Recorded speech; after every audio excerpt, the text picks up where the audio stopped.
اعوذ باللہ من الشیطان الرجیم بسم اللہ الرحمن الرحیم۔ اب اس کے بعد آ گئی ہے سورہ احزاب۔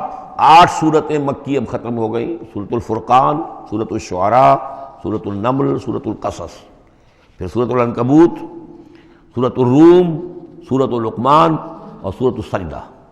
اب یہ سورت ہے واحد، اور یہ نوٹ کر لیجیے اچھی طرح، اس کا جوڑا ہے سورہ نور کے جو ہم پڑھ چکے ہیں۔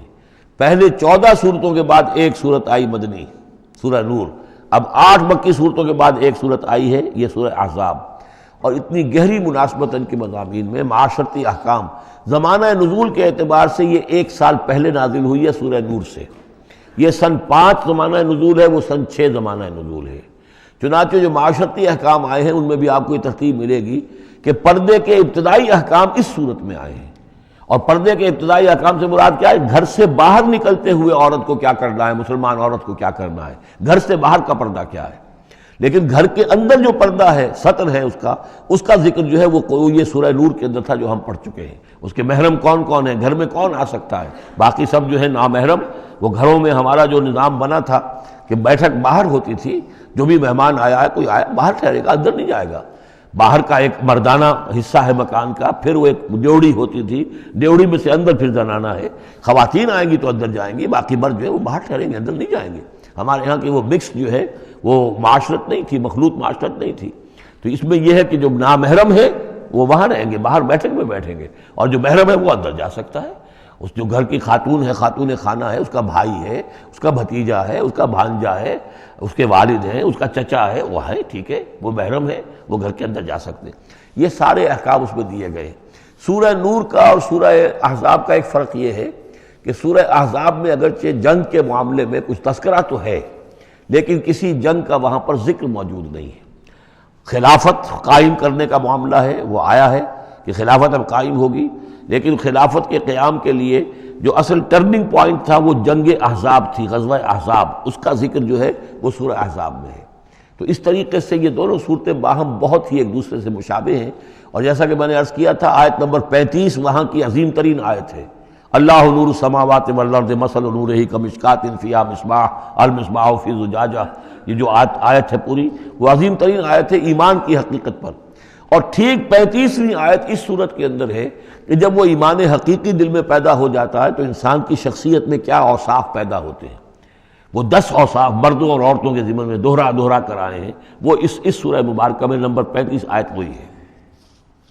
اس میں ایک خاص بات نوٹ کیجئے کہ اگرچہ اس کے جو 2 رکوع ہیں، دوسرا اور تیسرا، وہ ایک ہیں اپنے مضمون میں، اور اس کے اندر غزوہ احزاب کا تذکرہ ہے۔ پہلا رکوع جو ہے وہ پھر چوتھے کے ساتھ جا کر ملے گا، جیسے کہ ہم نے دیکھا تھا سورہ توبہ کے اندر بھی کہ پہلا رکوع پھر چوتھے کے ساتھ جا کر ملتا تھا، اس کے مضامین جو ہے اس کے ساتھ ملتے تھے۔ درمیان میں جو ہے 2 رکوع آ گئے تھے کہ جو 1 سال پہلے نازل ہوئے، جو کہ یعنی فتح مکہ سے پہلے نازل ہوئے، لیکن اس کے بعد وہ جو نازل ہوئے ہیں سن 9 کے اندر، اس کے اندر جو ہے وہ پہلا رکوع کی 6 آیات، اور اس کے بعد پھر چوتھا اور 5واں رکوع ہے۔ بالکل وہی آپ کو ترتیب یہاں ملے گی، اس لیے کہ قرآن کا اسلوب یہ ہے کہ خاص جو موضوع ہوتا ہے کسی صورت کا، اس سے متعلق آیات کو پہلے نکال کر رکھ دیتے ہیں۔ جیسے سورہ انفال میں بھی ہم نے دیکھا، یسألونک عن الانفال قل الانفال للہ والرسول، اگرچہ وہاں پھر بات کو چھوڑ دیا گیا، پھر جا کر وہ صورت کے وسط میں مضمون آ رہا ہے۔ اس میں ایک خاص جو مضمون آیا ہے وہ یہ ہے کہ حضور صلی اللہ علیہ وسلم نے جو شادی کی حضرت زینب سے رضی اللہ تعالی عنہ، حالانکہ حضرت زینب جو ہے اس سے پہلے حضور ہی کی فرمائش پر ان کی شادی کی گئی تھی حضرت زید ابن حارثہ سے۔ زید ابن حارثہ رضی اللہ تعالیٰ عنہ حضور کے غلام تھے، اور حضور نے انہیں آزاد کر کے اپنا بیٹا بنا لیا تھا، تو محبت بہت تھی حضور کو حضرت زید ابن حارثہ سے۔ لیکن یہ ہے کہ ایک تو منہ بولا بیٹے کی کا قرآن میں نفی آ گئی کہ منہ بولے بیٹے کی کوئی حیثیت نہیں ہے، اسلام میں اس کی کوئی قانونی اور شریعت کے اندر اس کا کوئی مقام نہیں۔ بیٹا تو وہی ہے کہ جو آپ کے صلب سے ہے۔ دوسرے یہ کہ اب منہ بولے بیٹے کی بیوی جب حضرت زید نے طلاق دی، تو آیا منہ بولے بیٹے کی بیوی سے کوئی شخص جو ہے وہ نکاح کر سکتا ہے؟ کیا وہ محرمات عبدیہ میں سے ہے؟ تو عرب میں رواج یہ تھا کہ چونکہ وہ منہ بولے بیٹے کو بھی سمجھتے تھے کہ جیسے اصلی بیٹا ہے، تو جیسے یہ کہ جو سلبی بیٹا ہے اس کی بیوی سے اگر اس نے طلاق دے دی ہو، یا فرض کیجیے بیٹا فوت ہو گیا ہو، تب بھی یہ ہے کہ اس کی جو بیوی ہے، بیوہ ہے یا مطلقہ ہے، اس سے وہ شخص شادی نہیں کر سکتا، شوہر جو فوت ہو گیا ہے یا جس نے طلاق دی اس کا باپ۔ تو یہاں پر اس پہ بڑا طوفان اٹھا، بلکہ یہ کہ حضور کو خود اندیشہ تھا۔ حضور نے ایک طرح سے کہہ کے بہت کہہ سن کر حضرت زینب کو آمادہ کیا تھا کہ وہ شادی کر لیں۔ زینب جو ہے رضی اللہ تعالیٰ عنہ اونچے گھرانے کی، بنو ہاشم کی خاندان سے تعلق رکھنے والی، اور حضرت جو زید ابن حارثہ تھے ان پر غلامی کا داغ لگ چکا تھا، تو عرب کی ایک خاص جو ہے ان کے ہاں ایک سوچ تھی، ان کا ایک مزاج تھا، ان کی روایات تھیں، لیکن بہرحال حضرت زینب نے حضور کی فرمائش پر وہ نکاح کر لیا، لیکن یہ کہ ان میں نباہ نہیں ہو سکا۔ حضرت زینب انہیں ذہناً قبول نہیں کر سکی کہ یہ میرے برابر کا ہے، یا میری اس کی حیثیت جو ہے وہ واقعی ایسی ہے، یعنی شوہر کو جس طرح آنکھوں پر بٹھانا چاہیے، شوہر سے جس طریقے سے اس کا ادب ہونا چاہیے، وہ نہیں کر سکی حضرت زینب۔ لہذا حضرت زید ابن حارثہ جو ہے متواتر کہتے رہتے تھے کہ حضور ہمارا معاملہ ٹھیک نہیں چل رہا ہے، مجھے اجازت دیجیے کہ میں اس کو طلاق دے دوں۔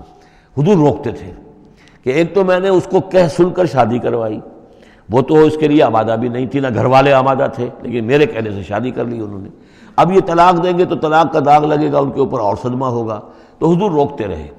لیکن شاید یہ بھی دل میں آپ کے خیال تھا کہ اگر خدا نہ خواستہ زید نے طلاق دے ہی دی تو پھر زینب کی دل جوئی اس کے بغیر ممکن نہیں ہوگی کہ میں خود پھر ان سے شادی کروں، لیکن میں کیسے شادی کروں گا جبکہ میں نے تو زید کو اپنا منہ بولا بیٹا بھی کہا تھا، تو اس حوالے سے تو سکینڈل بن جائے گا، اور پورے لوگ جو ہیں دشمن تو موجود ہیں، مارے آستین منافقین بھی موجود تھے، وہ اس کو ایک ایشو بنا لیں گے میرے خلاف۔ یہ ہے پس منظر جو پہلے رکوع میں آ رہا ہے۔ صدق اللہ العظیم۔